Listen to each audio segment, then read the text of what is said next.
오늘 우리에게 주시는 하나님 말씀은 창세기 11장 6절에서 9절까지 말씀입니다. 여호와께서 이르시되 이 무리가 한 족속이요 언어도 하나이므로 이같이 시작하였으니 이후로는 그 하고자 하는 일을 막을 수 없으리로다. 자, 우리가 내려가서 거기서 그들의 언어를 혼잡하게 하여 그들이 서로 알아듣지 못하게 하자 하시고, 여호와께서 거기서 그들을 온 지면에 흩으셨으므로 그들이 그 도시를 건설하기를 그쳤더라. 그러므로 그 이름을 바벨이라 하니 이는 여호와께서 온 땅의 언어를 혼잡하게 하셨음이니라. 여호와께서 거기서 그들을 온 지면에 흩으셨더라. 아멘. 오늘 새벽에 예배하신 하나님의 은혜가 우리 성도님들께 함께 하시기를 예수님 이름으로 축복합니다. 아멘. 오늘 말씀은 사람들이 세운 바벨탑을 하나님께서 허무신 내용을 기록합니다. 11장 첫 구절을 보면 사람들이 사용한 언어가 하나였다라고 되어 있습니다. 그때까지만 해도 언어가 하나였습니다. 그러면 사람들이 어떤 일을 할 때 아무런 불편 없었을 것이고 빠른 속도로 어떤 일들을 진행했을 겁니다. 그리고 그 당시 문화 역시 상당히 발달했다는 것을 알 수 있습니다. 몇 가지 힌트들이 나옵니다. 3절을 가보시죠. 3절을 올라갑니다. 제가 읽겠습니다. 3절. 서로 말하되 자 벽돌을 만들어 견고히 굽자 하고 이에 벽돌로 돌을 대신하며 역청으로 진흙을 대신하고. 자, 이렇게 되어 있죠. 벽돌을 만들어 견고히 굽자. 자, 그 전까지만 해도 주로 어떻게 만들었냐면 흙을 빚어 그 흙을 햇빛에 말리고 그 말린 것을 가지고 벽을 쌓는 그 정도의 기술이었습니다. 근데 지금 어떻게 합니까? 똑같이 그렇게 하지만 진흙을 빚어서 돌을 만들어 햇빛에 말릴 뿐만 아니라 불에 굽습니다. 그러면 훨씬 더 견고하게 된단 말이죠. 벽돌을 그렇게 만듭니다. 벽돌 만드는 기술이 생긴 겁니다. 그만큼 기술이 발달했던 거고 이전보다. 그리고 높은 탑을 쌓죠. 높은 탑을 쌓는다는 것은 공학적으로 상당한 기술이 발달되어 있었다는 겁니다. 그 정도로. 그리고 진흙 대신에 역청을 만들어서 벽돌과 벽돌을 붙여서 떨어지지 않게 만드는 기술도 있었던 거죠.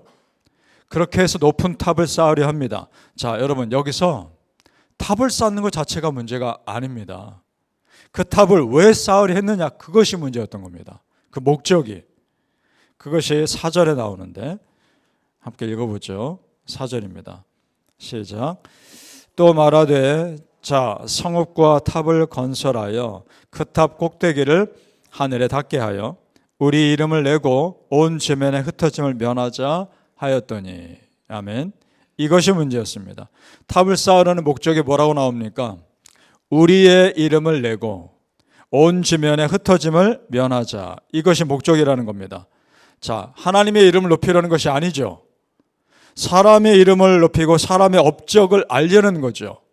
그것부터가 잘못된 겁니다. 그리고 또 하나, 더욱이 흩어짐을 면하자라는 것은 하나님의 창조 원리와 지금 반대되는 겁니다. 적어도 그때는요, 흩어져야 하는 것이었습니다. 흩어지고 생육하고 번성하여 땅을 정복하기를 하나님은 원하셨던 겁니다. 적어도 그 시대는 그랬습니다. 그런데 지금 어떻습니까? 한 곳에 모여서 자신들만의 좋은 곳을 만들려는 거 아닙니까? 그것은 그 당시엔 하나님 원하시는 것이 아니었단 말입니다. 신약 성경에 비슷한 일이 있습니다. 어떤 거냐 하면 예수님이 제자들 3명 데리고 높은 산에 올라가죠. 산에 올라가서 어떻게 되십니까? 아주 거룩한 모습으로 변화되십니다. 베드로가 그걸 보고 있으니까 너무 좋은 겁니다. 이것이 그 환경 자체가 너무나 거룩하고 영광스러운 모습이 있으니까 그 산을 내려가고 싶지 않은 겁니다. 그래서 뭐라 합니까? 여호와 주여 여기가 좋사오니 초막을 짓고 여기서 삽시다. 그렇게 말합니다. 그러자 예수님이 어떻게 합니까? 대꾸도 하지 않으시죠. 아무 말도 안 하시고 산에 내려가십니다. 허황된 얘기니까요. 자, 여러분, 예수님은요 단순히 몇 사람을 위해서 이 땅에 오신 거 아닙니다. 예수님은 단순히 어떤 지역만을 위해서 오신 것이 아닙니다. 모든 사람을 위해서 오신 것입니다. 그래서 내려가셔야 했던 겁니다. 여러분, 어떤 모임이나 어떤 장소가 사람의 이름을 드러내고 사람을 높이는 곳이 된다면 그곳은 세상 욕심이 모이는 곳이 될 겁니다. 지금 그러한 세상 욕심을 하나님 원치 않으셨던 것이고 그 탑을 그래서 허무신 겁니다. 그렇게 쓰일 것이 뻔하니까. 만약 바벨탑이 그대로 있었다면 그 탑은 인간의 교만의 상징이요, 하나님을 대적하는 상징이 되었을 겁니다. 자, 예를 들어 오늘 말씀에도 보면 그들이 뭐라고 합니까? 하늘에 닿게 하여 라고 되어 있습니다. 교만의 결과죠. 여러분, 사람이 쌓은 탑이 어떻게 하늘에 닿습니까? 그렇게 물론 할 수 없다는 것 그도 알았을지도 모르겠지만 그런 마음으로 탑을 쌓는 거 아닙니까? 그렇다면 앞으로 그 탑이 어떤 목적으로 사용될지 뻔한 거 아닙니까? 하나님은 지금 그래서 그 탑을 허무신 겁니다. 그 탑이 교만의 상징이 될 것이 뻔하기 때문에요. 여러분, 당시의 그 언어가 하나의 모습이 지금과 점점 비슷해집니다. 지금도요, 셀폰과 이어폰, 어떤 조건을 갖춘 셀폰과 이어폰만 있으면 동시에 여러 나라의 말을 즉시로 통역할 수 있는 그런 세상입니다. 지금도 여러 나라의 말이 지금도 그렇게 통역이 되는 세상입니다. 그것을 어떻게 사용하느냐가 중요한 거죠. 잘못 사용하면 제2의 바벨탑이 될지 아니면 하나님 나라 확장하는 도구가 될지 사용하는 사람에 따라 달라지겠죠. 마찬가지입니다. 여러분, 인간이 바벨탑을 쌓은 것은 단순히 언어가 하나여서가 문제가 아닙니다. 목적이 잘못됐기 때문에 문제인 겁니다. 사람들 속에 하나님처럼 높아지는 욕심과 그 자리에 앉으려는 교만이 있었기 때문에 탑을 쌓은 거죠. 그러니까 하나님은 사람의 교만과 욕심을 허무신 겁니다. 단순히 바벨탑을 허무신 것이 아니라. 만약 처음부터 사람들의 언어가 하나가 아니라 여러 개였으면 어땠을까요? 여러 나라의 언어로 처음부터 흩어졌다 할지라도 사람들은 탑을 쌓았을 겁니다. 하나님처럼 되는 욕심이 있었으니까. 에덴 동산에서부터 계속해서 시작된 하나님처럼 되는 욕심을 이때까지도 사단이 계속해서 이용하는 거 아닙니까? 탑을 쌓았을 겁니다. 우리도 마찬가지입니다, 여러분. 내 안에 하나님의 자리에 앉아서 내 마음처럼 내 마음대로 하려는 욕심이 있다면 그것은 우리는 빨리 끊으셔야 합니다. 그것이 나만의 바벨탑이 될 수 있기 때문에 그렇습니다. 나도 모르게 내가 쌓아가는 나만의 바벨탑 빨리 허무셔야 합니다. 바라기는 성도님들, 내 안에 혹시 교만의 탑, 욕심의 탑 쌓고 있지 않는지 살펴보시고 즉시 허물고 하나님만 높이시기를 예수님의 이름으로 축복합니다. 아멘. 사람들은 그 탑을 쌓으려고요, 고생해서 높이 쌓습니다. 그런데 그 탑을 보려는 하나님은 높은 하늘에서 내려오십니다. 자, 7절을 가보시죠. 우리 끝으로 함께 읽어보겠습니다. 7절 시작. 자, 우리가 내려가서 거기서 그들의 언어를 혼잡하게 하여 그들이 서로 알아듣지 못하게 하자 하시고.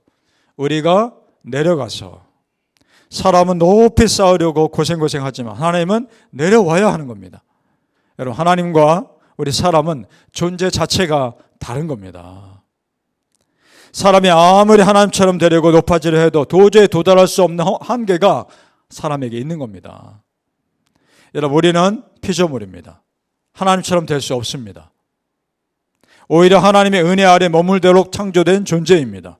믿습니까? 아멘.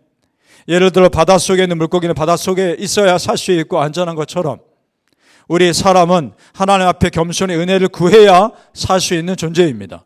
그렇게 만들어졌습니다. 그 창조의 원리를 거슬러 무언가를 하는 것이 마치 대단해 보이고요, 마치 대단한 모험을 하는 것처럼 보인다 할지라도 그 결과는 우리 사람에게는 분명 좋지 않은 결과로 다가올 겁니다. 성도님들, 그 당시 최고의 기술이었던 바벨탑은 하나님이 한 번 건드리자 허무하게 무너집니다. 바벨의 뜻은 혼잡, confusion 이런 뜻입니다. 혼잡, 흐트러뜨리다 이런 뜻입니다. 하나님을 대적하는 사람들, 하나님이 언어를 흩으셔서 혼잡하게 만드신 겁니다. 그때부터 여러 언어로 나누죠. 자, 그러니까 보세요. 질서의 하나님이 당신을 대적하는 사람들을 혼잡하게 만드신 겁니다. 자, 여기에 원리가 있습니다. 우리가 하나님을 대적하면 우리의 삶은 바벨의 삶, 혼잡의 삶이 되는 겁니다. 반대로 우리가 하나님의 말씀, 성경 말씀에 순종하면 우리의 삶은 질서의 삶이 되는 겁니다. 믿습니까? 아멘. 여러분, 우리 삶이 바벨의 삶이 아니라 질서의 삶이 되기를 원하시죠? 아멘. 그렇다면 내가 쌓고 있는 여러 가지 탑들을 허무셔야 합니다. 사랑하는 성도님들, 내가 바벨탑을 쌓는 것이 아니라 하나님이 내 삶에 은혜의 탑을 쌓는 그런 삶 되시기를 예수님의 이름으로 축복합니다. 아멘. 기도하겠습니다. 아버지 하나님, 우리 안에 나도 모르게 또는 의도적으로 내가 어떤 탑을 쌓고 있는 것은 아닙니까? 아버지 하나님, 속히 허물게 하여 주시옵소서. 속히 허물고 하나님만을 높이는 은혜의 탑이 내 안에 쌓여지게 하여 주시옵소서. 인간적인 바벨탑 허물어지게 하여 주시옵시고 하나님만을 높이는 믿음의 삶이 되게 하여 주시옵소서. 내 안에 조금이라도 교만한 모습이 있다면 아버지 하나님 다 내려놓게 해 주시옵시고 성경 말씀대로 순종하여 하나님만을 높일 때 아버지께서 우리 삶을 높여주시는 은혜가 있게 하여 주시옵소서. 내가 내 삶을 높이는 것이 아니요 하나님이 내 삶을 높이는 삶을 경험하며 하나님을 위해 간증하는 은혜의 삶이 되게 하여 주시옵소서. 아버지 하나님, 오늘도 우리에게 도전의 말씀 주셨으니 이 말씀 붙잡고 겸손히 살아가겠습니다. 오늘 하루의 삶도 하나님만을 높이는 삶을 살아가겠습니다. 아버지 하나님, 도와주시옵소서. 은혜 가운데 살게 하여 주시옵소서. 내 안에 조금이라도 교만의 탑이 있다면 허물어 주시옵시고 하나님 은혜만을 높이는 믿음의 삶, 겸손의 삶이 되어 하나님께서 놀랍도록 부어주시는 은혜를 오늘 하루도 체험하게 하여 주시옵소서. 감사하며 예수님 이름으로 기도합나이다. 아멘.